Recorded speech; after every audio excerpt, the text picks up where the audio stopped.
Hello दोस्तों, आप सभी का स्वागत है हमारे यूट्यूब चैनल आशीष जी के अकेडमी पे। तो दोस्तों, आज का टॉपिक हम लोग पर्यावरण का करेंगे, ठीक ना। और यह जो टॉपिक है यूपी टेट के लिए और यस टेट के लिए, सुपर टेट के लिए, ठीक ना। यह महत्वपूर्ण है, तो आप लोग इसको पूरा इस वीडियो को पूरा देखिएगा। और जो लोग चैनल पर नए जुड़ रहे हैं, चैनल को सब्सक्राइब जरूर करें, बेल आइकन को दबा लें, जिससे वीडियो को नोटिफिकेशन आप तक पहुंचता रहे। और आप लोग इस वीडियो से आप लोगों को बेनिफिट मिलने वाली है, ठीक। तो आप लोग इस वीडियो को पूरा जरूर देखिएगा और सपोर्ट बनाए रखिएगा आप लोग। तो चलिए हम लोग स्टार्ट करते हैं आज का पहला क्वेश्चन करते हैं, ठीक है। तो आज का पहला क्वेश्चन हमारा, सन 1853 में भारत की पहली यात्री ट्रेन चली थी।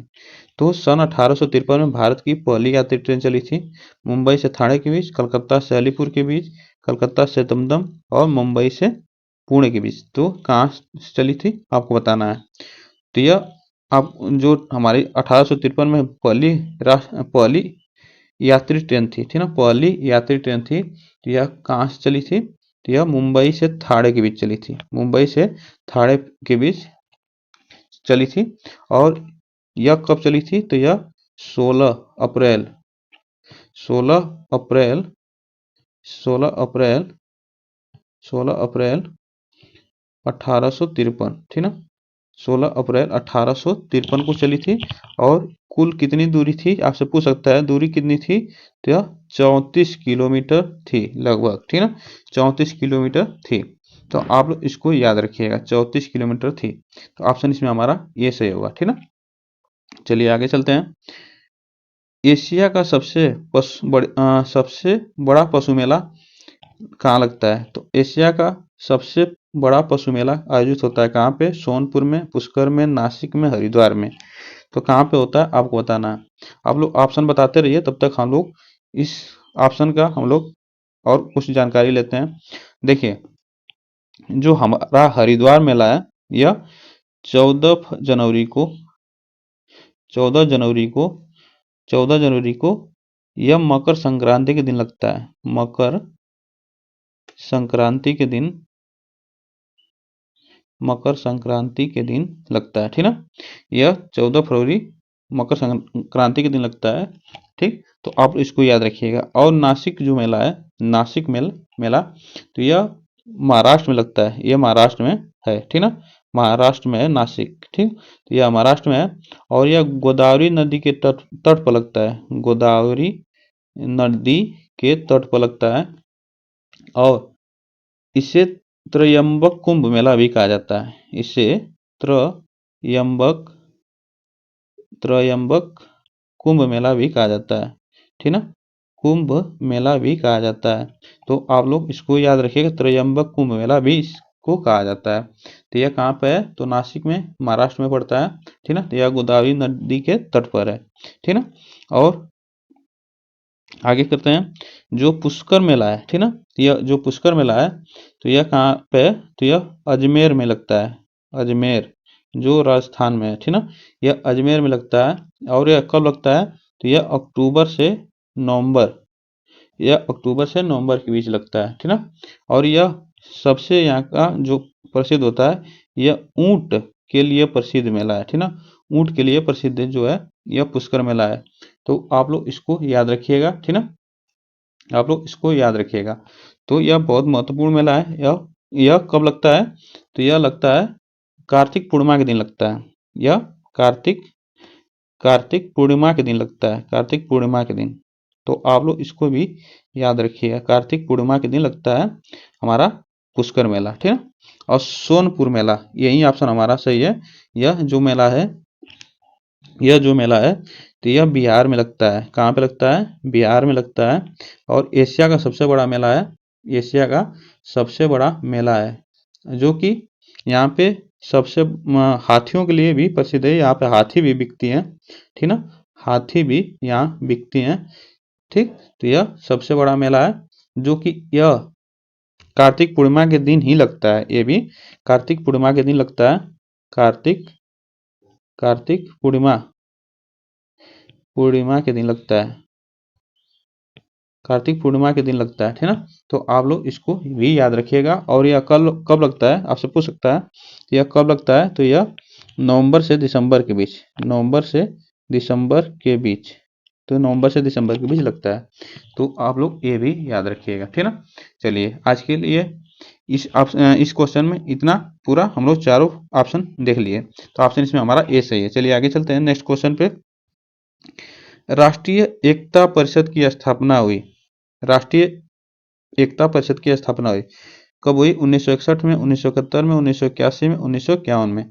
तो आपको बताना है जिसे NIC भी कहा जाता है, ठीक ना, जिसे NIC भी कहा जाता है, जिसे नेशनल इंटीग्रेशन काउंसिल, ठीक है, इसका फुल फॉर्म है नेशनल इंटीग्रेशन काउंसिल, ठीक है, नेशनल इंटीग्रेशन काउंसिल, राष्ट्रीय एकता परिषद, ठीक है। तो यह कब हुआ, कब स्थापना हुई इसकी स्थापना हुई थी तो 1961 में हुई थी, 1961 में हुई थी, ठीक है।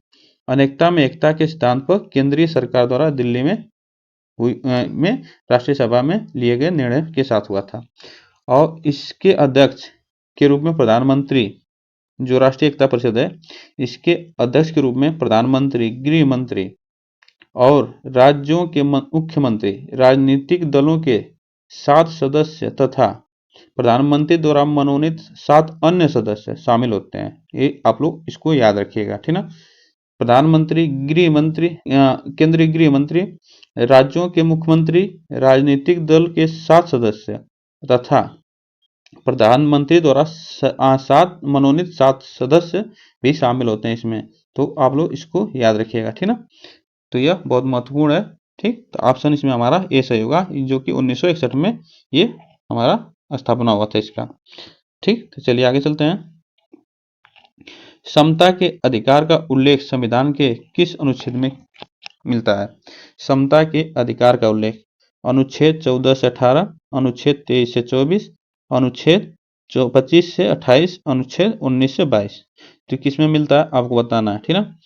तो देखिए जो हमारा इसमें मिलता है समता का अधिकार या समानता का अधिकार, तो यह हमारा ऑप्शन इसमें जो होगा हमारा सही, तो यह हमारा होगा जो समानता का अधिकार या समता का अधिकार कहा जाता है हमारा। आप लोग इसको जान लीजिएगा, हमारा मौलिक अधिकार कितने हैं? 6, ठीक ना। कितने हैं मौलिक अधिकार? 6 मौलिक अधिकार है। और आपसे पूछ सकता है कि किस भाग में, संविधान के किस भाग में है? तो संविधान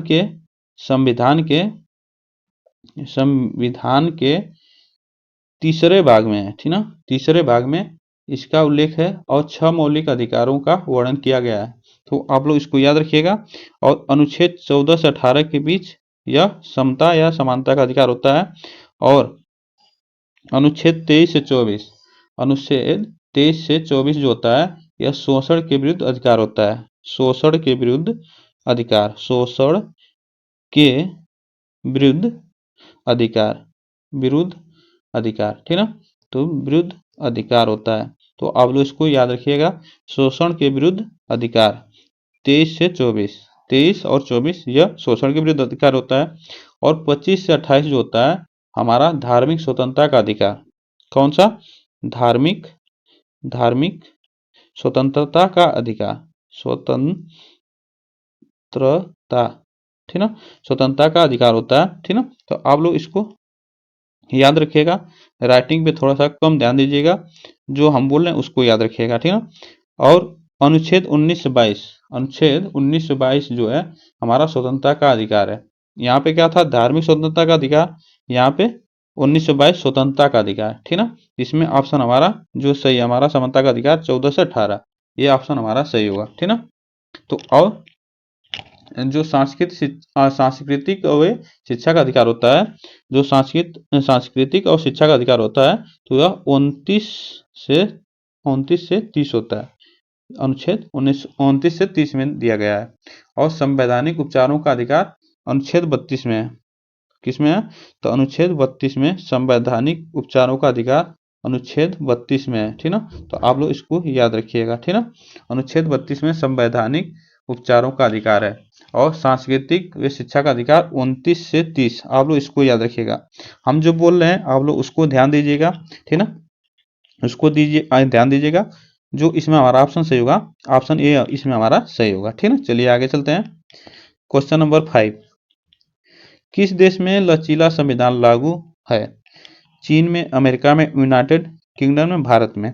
तो किस देश में लचीला संविधान लागू होता है? तो आप लोग इसको बताइए। ठीक ना, तो आप लोग, यह बहुत आसान क्वेश्चन है। जो लचीला संविधान लागू होता है हमारा यूनाइटेड किंगडम में होता है। ठीक ना, यूनाइटेड किंगडम में होता है। ठीक ना, यह यहाँ का यूनाइटेड किंगडम का संविधान प्रकृति में लचीला है और उसे आसानी से संशोधित किया जा सकता है। ठीक ना, क्या किया जाता है? उसे आसानी से संशोधित किया जाता है। और भारत का संविधान होता है, भारत का संविधान कठोर तथा लचीला दोनों है। भारत का संविधान कठोर कठोर और लचीला और लचीला लचीला लचीला दोनों है। ठीक ना, भारत का संविधान कठोर और लचीला दोनों है। तो ऑप्शन इसमें हमारा सी सही है। ठीक ना, चलिए आगे चलते हैं। संविधान निम्नलिखित में से किस प्रदेश में रेंडियर पाया जाता है? किस प्रदेश में रेंडियर पाया जाता है? तो आपको इसको बताना है। गर्म मरुस्थल, मानसून में, टैगा में और टुंड्रा में। तो किस में पाया जाता है? आप लोग इसको बताइए। ठीक ना, तो आप लोग इसको बताइए। तो रेंडियर कहाँ पाया जाता है? तो आपको बताना है। तो ऑप्शन इसमें हमारा जो सही होगा, इसमें हमारा जो ऑप्शन सही होगा, यह टुंड्रा प्रदेश में पाया जाता है। ठीक ना, यहाँ टुंड्रा प्रदेश में पाया जाता है। और रेंडियर टुंड्रा प्रदेश के निवासियों के लिए यह परिवहन और माल ढोने के काम में आता है। रेंडियर, ठीक ना, एक प्रकार का जीव होता है। क्या होता है? रेंडियर एक प्रकार का जीव होता है जो कि हिरण जैसा दिखता है। ठीक ना, हिरण जैसा दिखता है। और ठंड से बचने के लिए यहाँ के लोग क्या करते हैं? रेंडियर की खाल, क्या करते हैं? रेंडियर की खाल, ठीक ना, खाल ओढ़ते हैं, खाल पहनते हैं और ओढ़ते हैं। और भोजन के लिए रेंडियर के मांस तथा दूध का उपयोग करते हैं टुंड्रा प्रदेश के लोग। ठीक ना, टुंड्रा प्रदेश के लोग, यहाँ के लोग निवासी जो है। ठीक ना, आप लोग इसको याद रखिएगा। और टैगाबन, जो टैगाबन होता है, टैगाबन होता है, यह चीड़ और कोढ़धारी वृक्ष के लिए प्रसिद्ध है। चीड़ का भी, चीड़, यह चीड़ के लिए और कोढ़धारी वृक्ष, कोढ़धारी वृक्ष के लिए प्रसिद्ध है। ठीक ना, कोढ़धारी वृक्ष के लिए। और यह सबसे ज्यादा, विश्व का सबसे ज्यादा बायोम यहाँ पाया जाता है, टैगाबन में। ठीक ना, टैगाबन में बायोम सबसे ज्यादा पाया जाता है। अगर मरुस्थल या सहारा मरुस्थल है, सहारा मरुस्थल है, जो कि उत्तरी अफ्रीका में है। ठीक, उत्तरी अफ्रीका में है। तो ऑप्शन इसमें हमारा डी सही था। तो आप लोग इसको याद रखिएगा। ठीक है, चलिए आगे चलते हैं। क्वेश्चन नंबर 7, निम्नलिखित में से कौन सा एक शीतोष्ण घास प्रदेश नहीं है?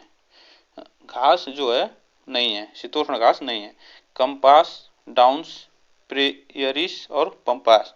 तो कौन सा नहीं है आपको बताना है। ठीक ना, तो यह शीतोष्ण घास पूछ रहा है। ठीक ना, शीतोष्ण घास नहीं है। तो इसमें जो हमारा है शीतोष्ण घास नहीं है, तो इसमें हमारा ऑप्शन ए हमारा सही होगा, कंपास। ठीक ना, कंपास जो है यह शीतोष्ण घास नहीं है। यह कहाँ पाई जाती है? तो यह ब्राजील में पाई जाती है। ब्राजील में पाई जाती है। ठीक ना, ब्राजील में पाई जाती है।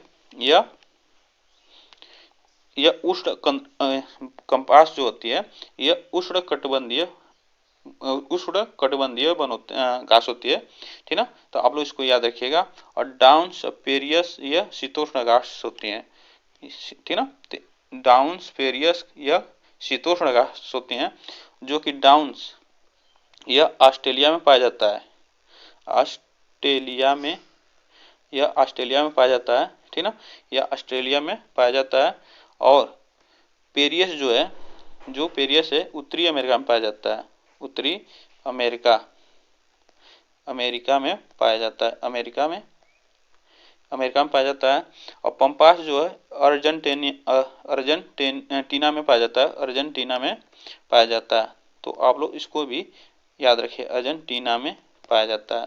तो यह पंपास घास। ठीक ना, और जो हमारी शीतोष्ण घास नहीं है, तो यह कंपास है, जो कि ब्राजील में पाई जाती है। और दो घासें हैं जो कि सवाना और लानोस, सवाना और लानोस ये हमारी उष्णकटिबंधीय घास है। सवाना जो कि पूर्वी अफ्रीका में पाई जाती है और लानोस जो है वेनेजुएला में पाई जाती है। तो इसको भी आप लोग याद रखिएगा, जो हम बोल रहे हैं ठीक ना, उसको सुनकर आप लोग नोट्स बना के लिख लीजिएगा, यह बहुत महत्वपूर्ण है ठीक ना। तो चलिए आगे चलते हैं। और जो हमारे शीतोष्ण घास से हैं तो और हैं, तो उसको हम बता दे रहे हैं, आप लिख लीजिएगा।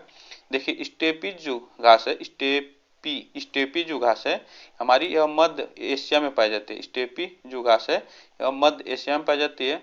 और बेल्ड एक प्रकार की घास है जो कि दक्षिण अफ्रीका में पाई जाती है ठीक है। कहाँ पाई जाती है? दक्षिण अफ्रीका में पाई जाती है। और सवाना जो घास है यह उष्णकटिबंधीय घास है, तो यह पूर्वी अफ्रीका में पाई जाती है। तो आप लोग इसको याद रखें, ऑप्शन इसमें हमारा ए सही था ठीक ना। चलिए आगे चलते हैं।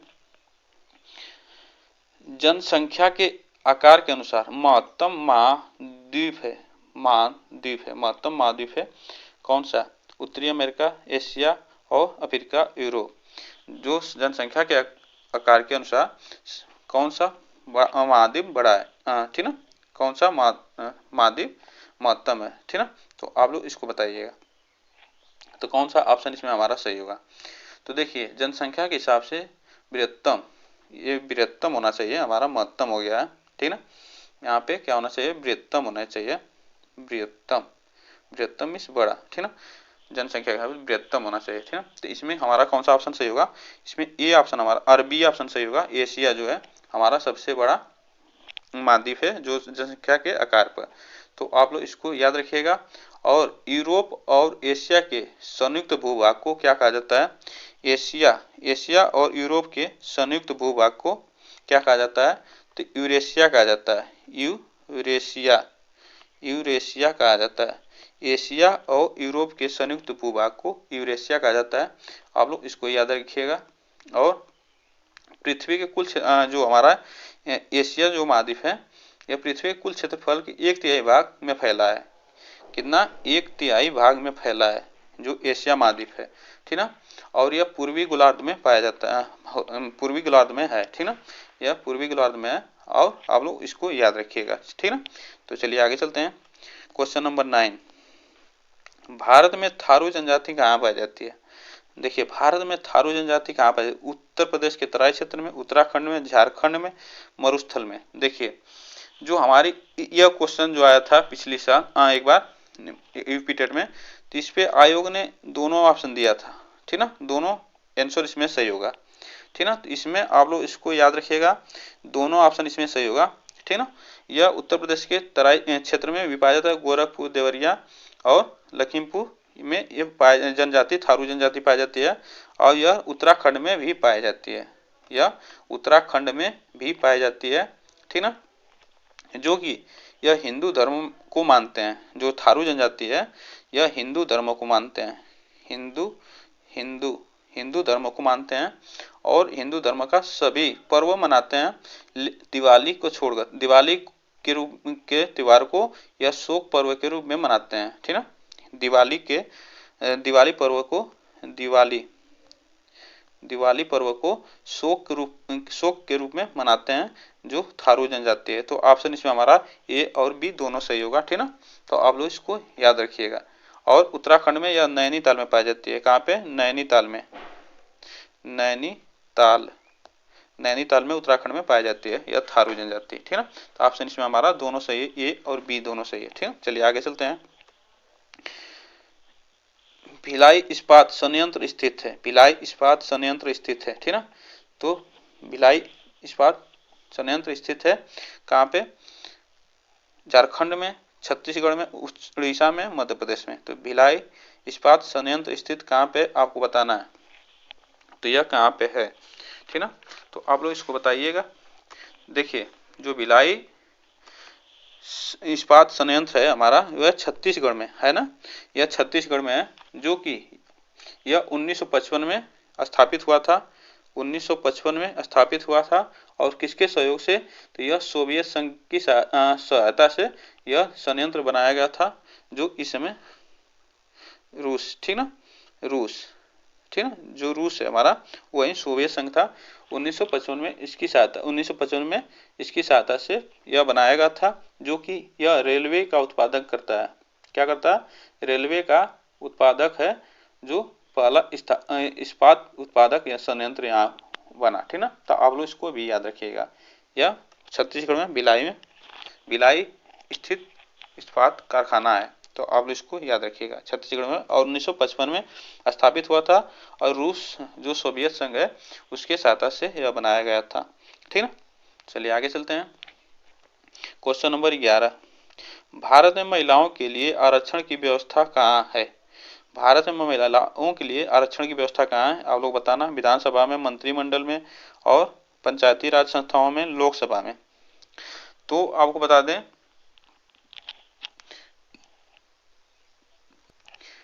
महिलाओं के लिए आरक्षण की व्यवस्था पंचायती राज संस्था में, ठीक है, पंचायती राज संस्थान में, जिसमें अनुसूचित जाति जनजाति की महिलाओं को आरक्षण दिया जाता है, और के तहत, मतलब इसके तहत आरक्षण दिया जाता है। तो और 1/3 से कम नहीं होना चाहिए, 1/3 से कम नहीं, महिलाओं के लिए जो स्तर होता है, पद होता है, 1/3 से कम नहीं होता है, महिलाओं का जो पद होता है 1/3 से कम नहीं होना चाहिए। तो आप लोग इसको याद रखिएगा।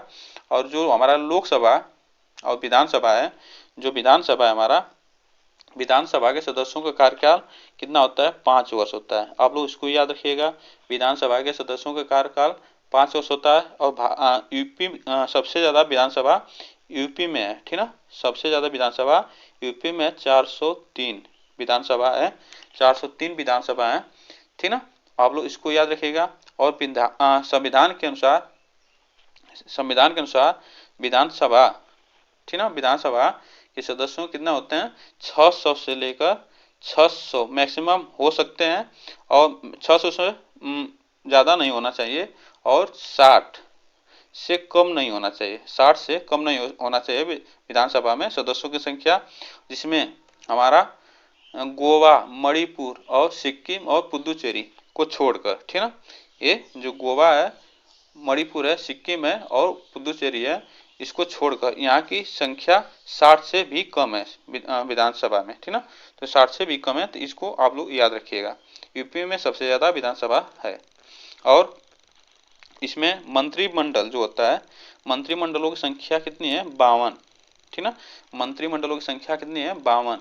तो आप लोग इसको भी याद रखिएगा, जिसमें 18 कैबिनेट होते हैं, कैबिनेट मंत्री होते हैं, और 14 स्वतंत्र प्रभार राज्य मंत्री होते हैं, 14 स्वतंत्र प्रभार राज्य मंत्री होते हैं, और 20 राज्य मंत्री होते हैं। तो आप लोग इसको याद रखिए, कैबिनेट मंत्री और स्वतंत्र प्रभार राज्य मंत्री, और 20 हमारे राज्य मंत्री होते हैं, और सभी को हम जोड़ेंगे तो 52 आ जाएगा। तो यह मंत्रिमंडल की सदस्यों की संख्या होती है। और इसमें हम फिर लोकसभा, जो लोकसभा है, लोकसभा के बारे में जान लेते हैं। लोकसभा में को निम्न सदन भी कहा जाता है, निम्न सदन, ठीक ना, निम्न सदन कहा जाता है। और यहाँ पे क्या करते हैं, यहाँ के सदस्यों की संख्या कितनी होती है, यहाँ सदस्यों की संख्या 543 वर्तमान में है, ठीक ना, 543 वर्तमान में है। आप लोग इसको याद रखिए, 543 वर्तमान में है, और कितने होनी चाहिए, तो 552, ठीक ना, 552 होनी चाहिए, और जिसमें 543 है।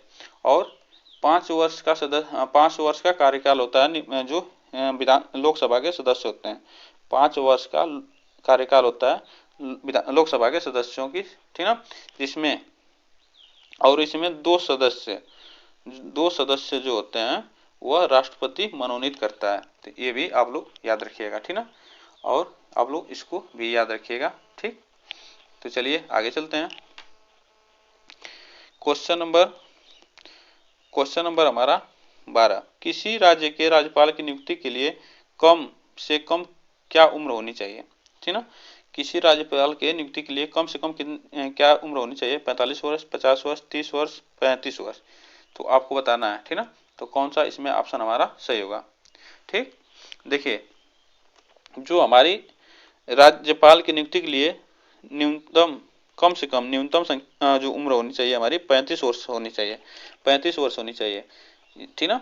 और जो राज्यपाल का चुनाव होता है अप्रत्यक्ष रूप से होता है, ठीक ना, यह अप्रत्यक्ष रूप से होता है, जैसे राष्ट्रपति का चुनाव होता है। तो आप इसको याद रखिएगा।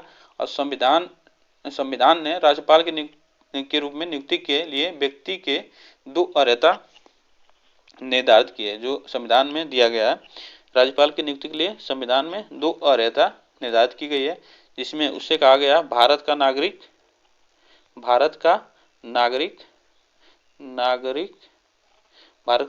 नागरिक होना चाहिए और 35 वर्ष की आयु पूर्ण हो चुका हो।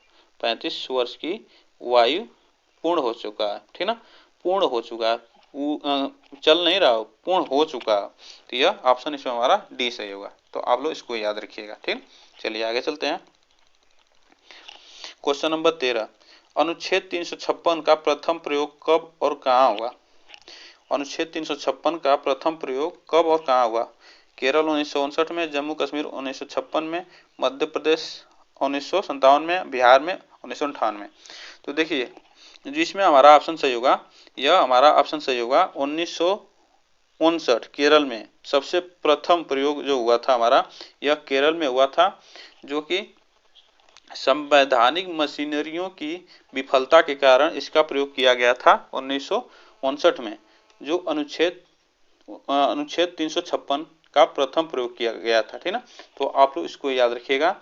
और जम्मू कश्मीर, जो हमारा जम्मू कश्मीर है, 1956 में नवंबर 1956 में जम्मू कश्मीर का संविधान बनकर बना था। और यह उस समय हमारा जम्मू कश्मीर का अलग संविधान चलता था, ठीक ना। तो आप लोग इसको याद रखिएगा। नवंबर 1956 में वहाँ का संविधान बना था और इसे 26 जनवरी 1957 को लागू किया गया था वहाँ पे, ठीक ना। 26 जनवरी 1957 को लागू किया गया था, 1957 को लागू किया गया था। तो आप लोग इसको याद रखिएगा, ठीक ना। तो यह बहुत महत्वपूर्ण है, ठीक ना। तो आज आगे चलते हैं।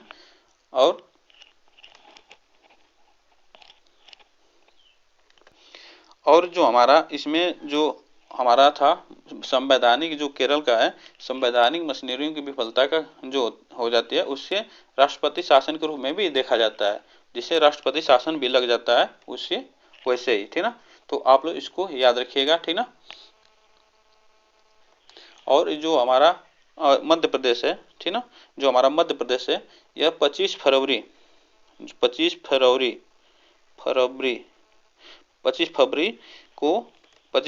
1957 को यहाँ का क्या हुआ था, विधानसभा का चुनाव हुआ था। 25 फरवरी को 1957 को मध्य प्रदेश में विधानसभा का चुनाव हुआ था 25 फरवरी को। तो आप लोग इसको भी याद रखिएगा, ठीक ना। तो इसमें जो हमारा ऑप्शन ए सही होगा, ये सही होगा, ठीक ना। चलिए आगे चलते हैं। क्वेश्चन नंबर 14, नगर निगम द्वारा कौन सा कर लगाया जा सकता है? नगर निगम द्वारा कौन सा कर लगाया जा सकता है? गृह कर, चुंगी कर और मनोरंजन कर, उपरोक्त सभी। तो इसमें से कौन सा ऑप्शन हमारा सही होगा? इसमें से ऑप्शन हमारा कौन सा सही होगा आपको बताना है। देखिए जो नगर निगम द्वारा कर लगाया जाता है, ठीक ना, तो वह उपरोक्त सभी होते हैं, ठीक ना, उपरोक्त सभी होते हैं। जो नगर निगम का अध्यक्ष होता है, जो नगर निगम का अध्यक्ष होता है, उसे मेयर कहा जाता है। क्या कहा जाता है? मेयर, ठीक ना। तो इसको भी या इसे मेयर या महापौर कहा जाता है। क्या कहा जाता है?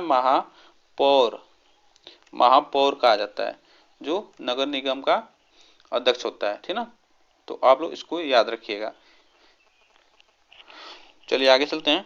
क्वेश्चन नंबर 15, संसार का सर्वाधिक समस्याकारी जलीय खरपतवार, जिसे बंगाल का आतंक भी कहा जाता है, वह है, ठीक ना। संसार का सर्वाधिक समस्याकारी जलीय खरपतवार, जो बंगाल का आतंक भी कहते हैं, वह क्या है, ठीक ना। यह परथीनियम हिस्टोफोरस है, हिस्टोरोफोरस एखोर्निया कार्पिक्स जो इसका नाम है, और सिनोडोनो डेटाइलोन और लेंटा कैमारा। तो यह घासें हैं, ठीक ना। तो आप लोग इसको याद रखिएगा, बहुत ये इसका वैज्ञानिक घास का नाम है, ठीक ना। जो कि इन सबों का वैज्ञानिक नाम है।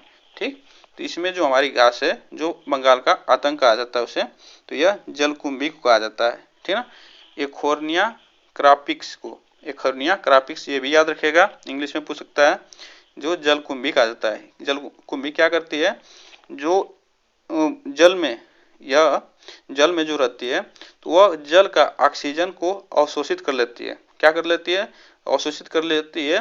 तो जल में जो रहने वाले जीव हैं, वो उनकी मृत्यु होने लगती है। ठीक ना, क्या होती है, मृत्यु होने लगती है। और यह बहुत खतरनाक घास है। ठीक ना, जल के लिए, ठीक ना, जीवों के लिए। तो आप लोग इसको याद रखिएगा। और जो लैटाना कैमरा है, ये हमारा लैटाना कैमारा, तो यह फूलों के पौधे की एक प्रजाति है। क्या है, फूलों के पौधों की एक प्रजाति है। तो इसको भी आप लोग याद रखिएगा।